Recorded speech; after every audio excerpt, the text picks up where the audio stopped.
I want to tell you a little story about Jerry and Molly. My husband and I, who you'll meet in a little bit, we've been retired for 10 and 13 years respectively. So we didn't know Jerry and Molly in the Navy. It's kind of funny, but we met these two doing triathlons. So my husband and I were just getting into triathlon. We thought we were pretty good. And I noticed at every triathlon event, there's this little blonde, bubbly, perky girl who's racking her bike next to mine. We're in the same military category, so I'm assuming I'm going to be racing against this lady. She was always so positive. I loved everything about her. Even though she kicked my butt in all the races, she was always out there cheering me on. And then one day we're talking, and she's like, you should meet my husband, Jerry.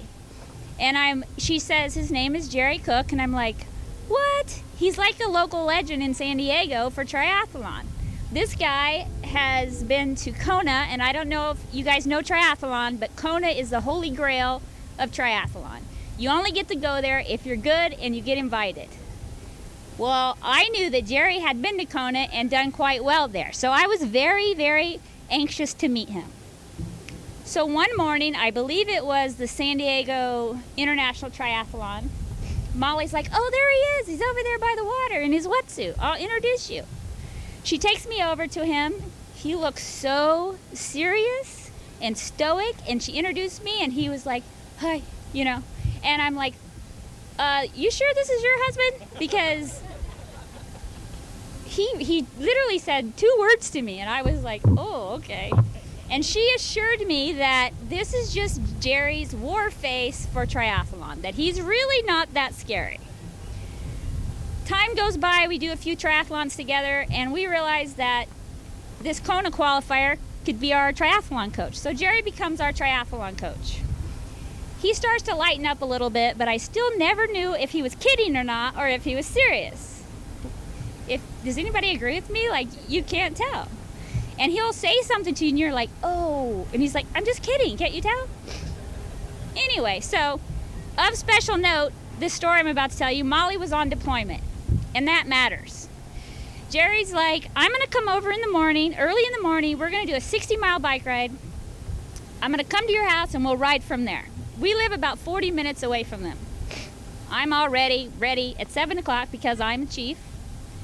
Jerry's a little bit late. He shows up. We got all of our gear on. He goes to the trunk of his car. Is there a trunk in a Tesla? Opens it. Doesn't have a bike. Came all the way to my house with no bike. So there was no bike ride that day. So I'm thinking, this is a really, really smart man. But he didn't bring his bike. Interesting. A little bit more time goes by. We're out on a run one day, and Jerry's like, so I heard I should hire you. I should give you a job. And I'm like, that sounds good to me. So I start working for Jerry. Again, I learned that Jerry is wicked smart, like almost genius level smart, right? One day a Thursday rolls by, and I notice I don't get paid. And I'm like, text my boss, hey boss, am I getting paid today? He's like, oh, I forgot.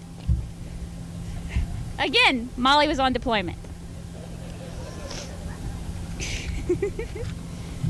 So one day, Jerry opens the doctor's office, and I'm in there, and I meet another little blonde girl, Tegan, who's a nurse that works for him.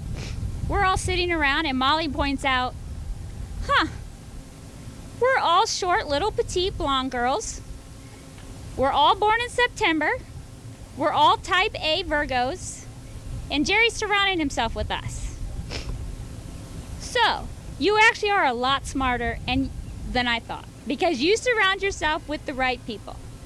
So if there's any little short blonde women born in September out there, see me after the ceremony, we might have a job for you.